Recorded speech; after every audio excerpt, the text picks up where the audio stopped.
E o recém-rebaixado Grêmio está vendendo seu lateral direito Wanderson para o Mônaco da França por 80 milhões de reais, valor esse que pode chegar aos 100 milhões caso ele atinja alguns objetivos estabelecidos em contrato. Mas, Angelim, por que você está trazendo notícia do Grêmio para um canal que é sobre o Cruzeiro? Porque eu acho muito pertinente esse tipo de notícia ser veiculada por todo o Brasil e também para que nós, torcedores do Cruzeiro, tenhamos ciência do quão importante, cara, é o uso das categorias de base. Eu sei que esse assunto às vezes é meio chato, não é o que rende mais likes, muito menos engajamento, mas eu acho muito importante e eu gosto sempre de expor a minha opinião aqui a respeito disso. A base é fundamental para um clube se tornar sustentável, para fazer com que a operação futebol seja viável no Brasil. Se o Cruzeiro e outros clubes estão em dívidas hoje, né, passando a casa de 500, 700, 1 bilhão de reais, é porque eles não utilizam da maneira correta as categorias de base. Cara, o Wanderson fez apenas 52 jogos na temporada, a sua primeira temporada no time principal do Grêmio, 30 pelo Brasileiro, 12 pelo Gaúcho, 5 pela Copa do Brasil, 3 pela Sul-Americana e 2 pela Libertadores. Então dá um total aí de 52 partidas, apenas um ano de profissional e num ano bem negativo do Grêmio, que acabou culminando no seu rebaixamento e ainda assim o Grêmio consegue efetuar uma venda grande dessa. Um lateral direito, jogadores do setor defensivo ali, do meio para trás, geralmente não tem um valor de mercado tão alto assim. E o Grêmio, mesmo em um dos seus piores anos da história aí, de rebaixamento e tal, consegue efetuar uma venda dessa de 80 milhões de reais, que pode chegar a 100 milhões de reais. E olha que o Wanderson disputava a posição na lateral direita com o Rafinha, muito campeão pelo Flamengo, muito campeão na Europa afora aí, pelo Bayern de Munique e tal, um cara já consagrado e que ainda assim o Wanderson conseguiu colocá-lo no banco por muitas vezes. Então assim, inúmeras vezes a gente negligencia o uso da base, a gente não tem paciência, não tem tolerância, nós torcedores acabamos por muitas vezes queimando alguns jogadores também, quando na verdade esses jovens jogadores são os que precisam de maior paciência, de maior apoio, de maior tolerância, e essa tolerância e paciência a gente tende a dedicá-las aos jogadores experientes, que na teoria deveriam chegar prontos, vestirem a camisa e darem conta do recado. Só que na prática não tem sido isso que tem acontecido no Cruzeiro. Muitos jogadores experientes vêm para cá nessa incumbência de ser a referência, de segurar a batata quente, mas eles acabam trepidando, não dando conta do recado, e por muitas vezes os jovens são os que assumem a bronca. Aconteceu na lateral esquerda do Cruzeiro com o Matheus Pereira, quando João Lucas, Giovanni Palmieri, Patrick Bray e Marcelo Hermes não deram conta do recado. A solução foi uma prata da casa, Matheus Pereira. Aconteceu no meio-campo também, que o Cruzeiro vivia uma crise técnica muito grande por ali, jogadores sem conseguirem entregar bem o seu papel, e aí o Adriano entrou e não saiu mais do time, o Nonoca entrou e não saiu mais do time, dois jogadores criados nas categorias de base do Cruzeiro. Então assim, experiência não é sinônimo que o cara vai dar conta do recado. E esses jogadores experientes não têm poder de revenda, e os da base têm resolvido o problema, e mais do que isso, tem o potencial para revenda, para gerar caixa, gerar grana, dinheiro, money para o Cruzeiro.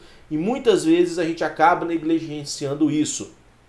Vejo muita gente falando que o Thiago é ruim, pereba, caneludo, que não sabe, que não manja, que não é jogador de futebol, mas foi ele a melhor opção do ataque do Cruzeiro. Tem que evoluir? Tem que melhorar? Muito. É necessário ficar em constante evolução, mas ele hoje, antes das contratações e tal, vinha sendo a nossa melhor opção por ali. Em muitos momentos deu conta do recado, fazendo gols, gerando espaço.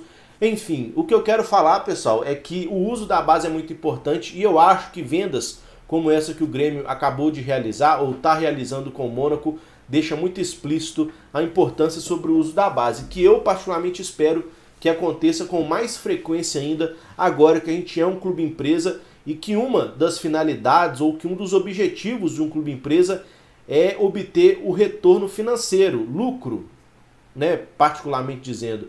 Então a tendência é que jogadores jovens sejam utilizados cada vez mais, e eu gosto dessa ideia, porque como eu disse, não é sinônimo que de jogador experiente vai dar conta do recado. Então é mais uma opinião, mais uma analogia sobre essa venda do Wanderson para o Mônaco, porque o Cruzeiro também tem essa capacidade, tem bons jogadores surgindo das categorias de base, que já estão no elenco profissional, tem outros que ainda vão receber oportunidade, e se a gente virar um clube organizado, como é a tendência agora, que a gente virou clube empresa, se a gente tiver uma situação financeira legal, salários em dia, a gente tem um poder de negociação muito grande. Poder esse que a gente não teve, por exemplo, quando vendemos o Kaká por um valor muito baixo para o Japão. Foram 2 milhões de dólares que o Kaká foi vendido, 11 milhões de reais. E vocês não acham que o Kaká tinha potencial para o Cruzeiro conseguir arrecadar uma grana maior nele? Se a gente tivesse com a situação financeira controlada, com um ambiente legal, a crise institucional, se ela não existisse no Cruzeiro,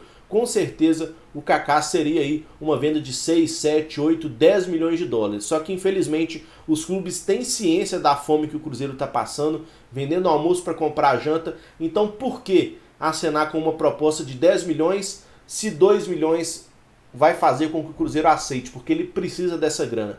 Então na torcida eu estou para que o Cruzeiro se organize institucionalmente, assim como financeiramente, para que a gente possa continuar dando chances para os jogadores jovens e, em consequência disso, obter o retorno técnico que é dentro de campo, que a gente precisa, mas também financeiramente, para tornar a operação futebol viável. Então, que esse exemplo do Grêmio, em um dos seus piores anos da história, e ainda assim realizando uma venda grande dessa, seja absorvido pelo Cruzeiro no que seja pertinente para a gente, beleza? E a respeito dos dois jogadores na capa do vídeo aí, o Alisson, que por muito tempo teve a sua vinda, né, o seu retorno especulado aqui no Cruzeiro após a sua rescisão de contrato com o Grêmio, ele está muito próximo de acertar a sua ida para o São Paulo. O São Paulo que está em negociação com o Grêmio, envolvendo alguns jogadores. O Grêmio tem interesse no lateral direito Orejuela para poder disputar a Série B. O São Paulo tem interesse no Alisson. O São Paulo tem interesse no Ferreirinha também, apesar que aí eu acho que é uma operação mais complicada.